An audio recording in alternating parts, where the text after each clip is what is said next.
Mr. Fleet.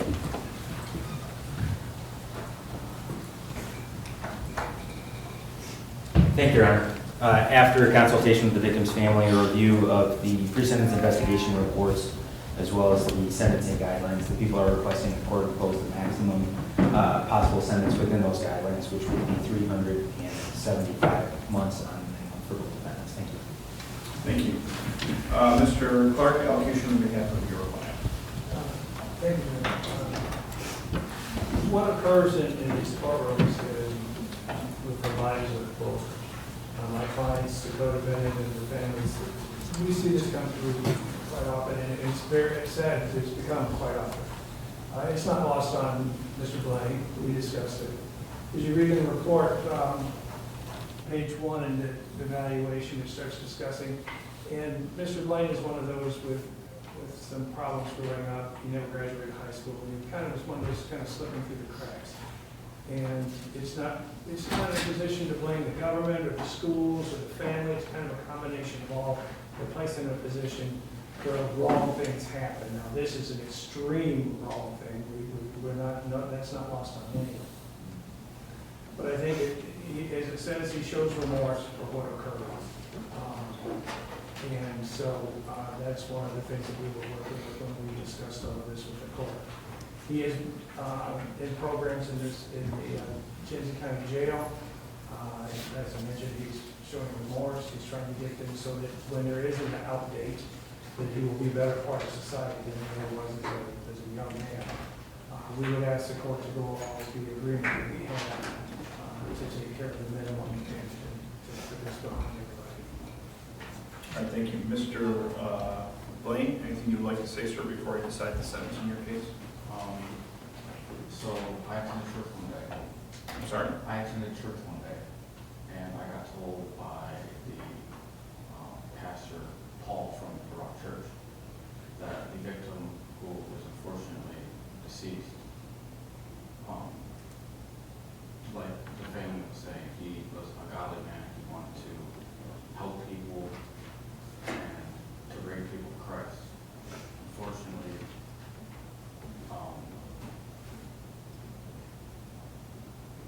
there is no excuse. This man did not deserve to have his life ended.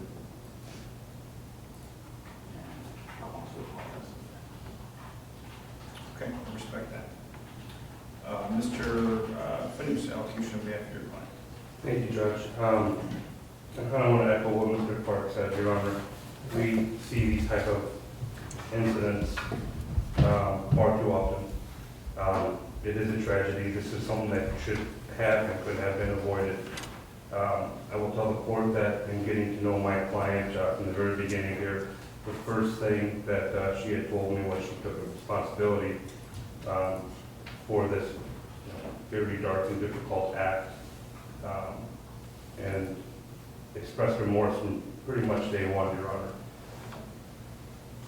While Max has had some issues growing up, dealing with substance abuse, mental health abuse, mental health treatment, and not pursuing those treatments, I think led to a culmination of this tragic night, which causes us to really think about how important getting help is in life, not just for Max, but for anybody.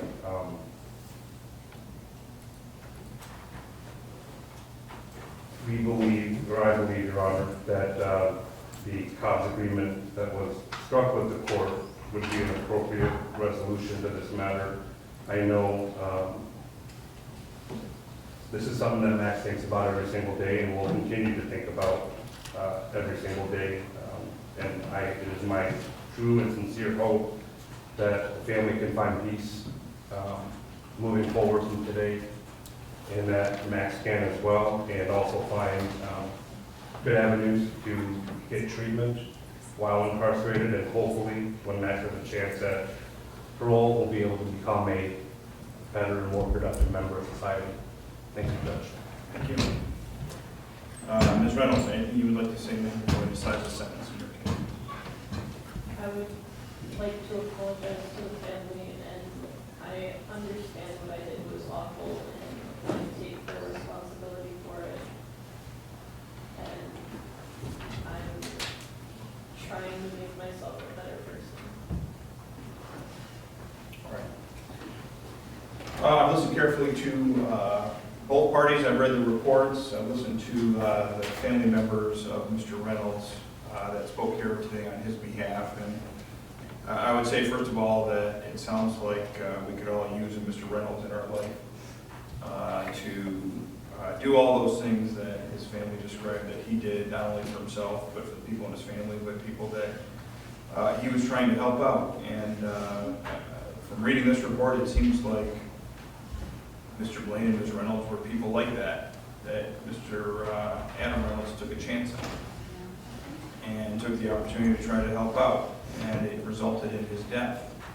And that perhaps is the most tragic part of this story, is that the concept of putting yourself out there and helping people, it should result in good things coming your way and good things happening to you. It should never result in a violent death, which is how it resulted in this particular case.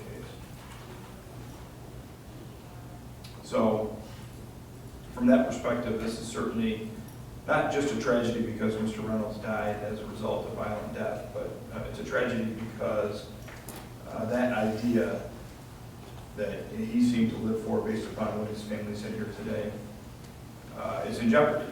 Because it's very easy to say, well, he should have been more guarded. He should have closed himself off to people. And that's not the lesson we want to teach people. That's not what we want to have happen. We want people like Mr. Reynolds to give a helping hand. But we never want that helping hand to be extended and then what happened to him occur again. It's very rare to have 19-year-old defendants stand in front of the court on homicide charges with no prior felonies and no misdemeanors or minimal misdemeanor involvement. It's an unusual set of circumstances with these age of these individuals, their lack of prior criminal history, and the extreme violent nature of these acts.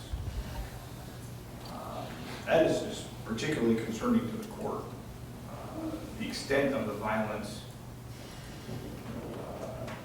that Mr. Reynolds was subjected to by stabbing multiple times, use of a garden implement, and then left for dead when they tried to steal his car and went to the McDonald's.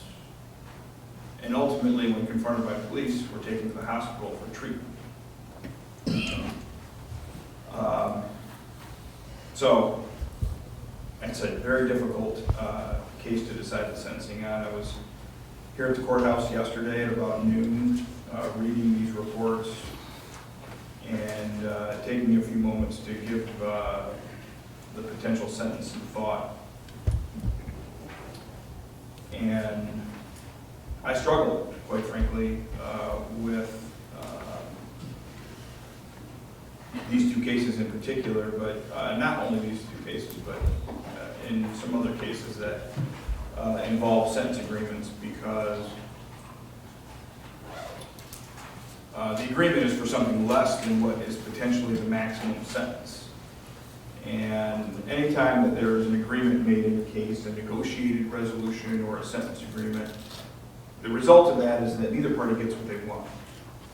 And that's how every negotiation occurs, whether it's in the employment context, the business context, buying a car, purchasing any other object or item. There's a negotiation that occurs, and neither party generally should walk away with everything that they want, because if they do, that's not really a negotiation. So in this particular instance, I have to decide whether or not the negotiated number with regard to the cop's sentence is appropriate or not. And I will say that for purposes of the record and the other guidelines, it's not appropriate. Okay? It's not enough time for what you two did. I don't honestly know if there is a number that's enough time for what you two did to this gentleman.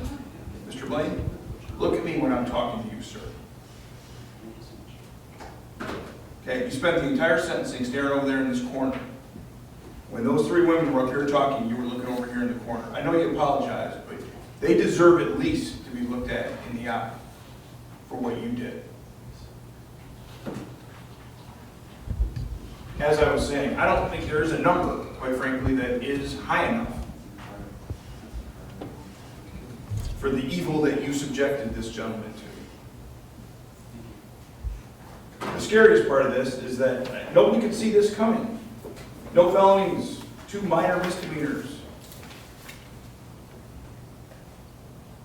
Generally, this type of violence has some indicators. And neither one of you had the greatest childhood. Okay?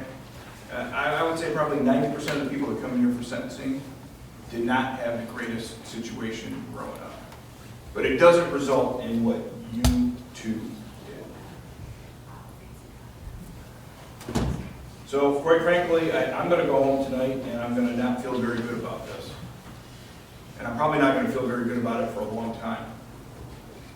But the other side of the equation is this, that I think it's important to bring some finality to these events. And I will give both defendants credit for taking responsibility for their part in these violent crimes.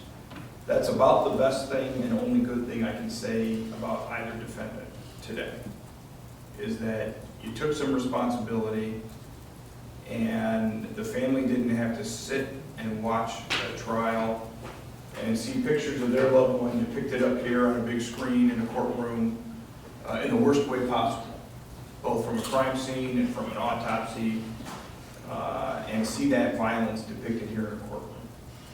So that's about the only good thing I can say with regard to either one of these defendants.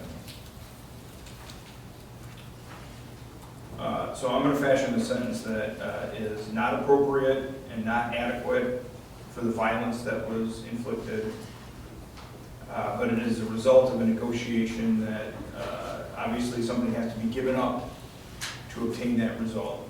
And I think under these circumstances, while I am not happy and not comfortable with it, I'm going to follow the agreement that I made. I'm going to sentence them accordingly.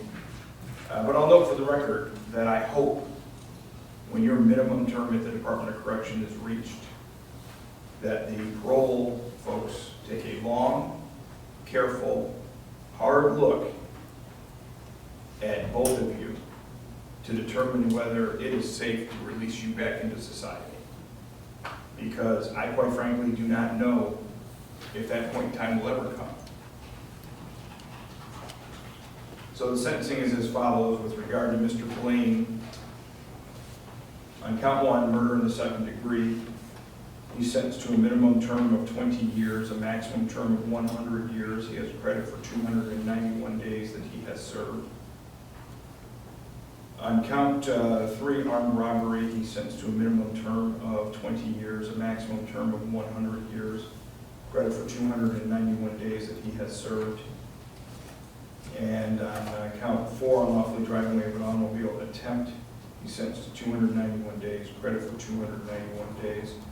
He's responsible financially for the crime victim's rights fee and state minimum cost 130 and 204.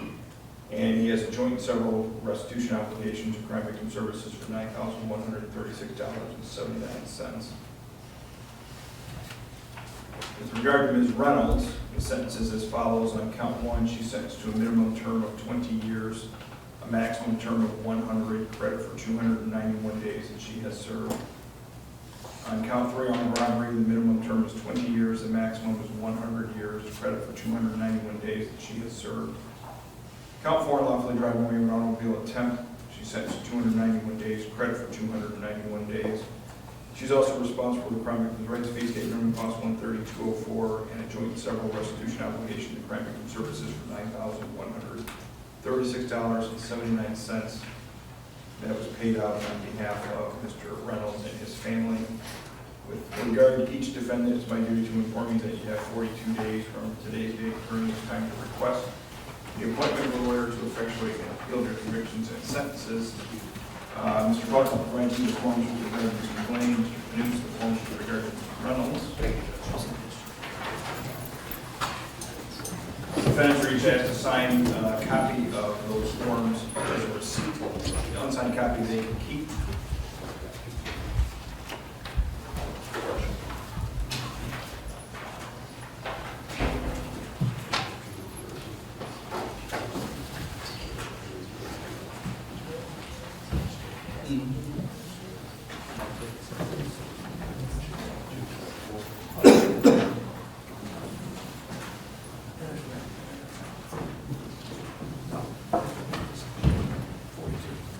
Judge, for the record, Ms. Reynolds has signed her oath with law right. She's keeping an unsigned copy. If I may approach, I'm going to tender back to the court a signed copy. You may. Thank you, Judge. For the record, I have to notice right to vote form is for Ms. Reynolds as well as for Mr. Blain. Each defendant has their own copy. And Mr. Clark, anything else for the record regarding Mr. Blain? No, sir. Mr. Knudsen, anything else with regard to Ms. Reynolds? Nothing further, Your Honor. Thank you. Mr. Fleet? No, Your Honor, thank you. All right, each defendant is remanded in custody of sheriff for transportation to the Michigan Department of Corrections. To the family, I offer my most sincere condolences. Mr. Reynolds sounds like the kind of individual that we all need in our lives, and unfortunately, because of the actions of these people, that is not going to be the case for you. I hope that today's proceedings bring at least this part of your grief to an end.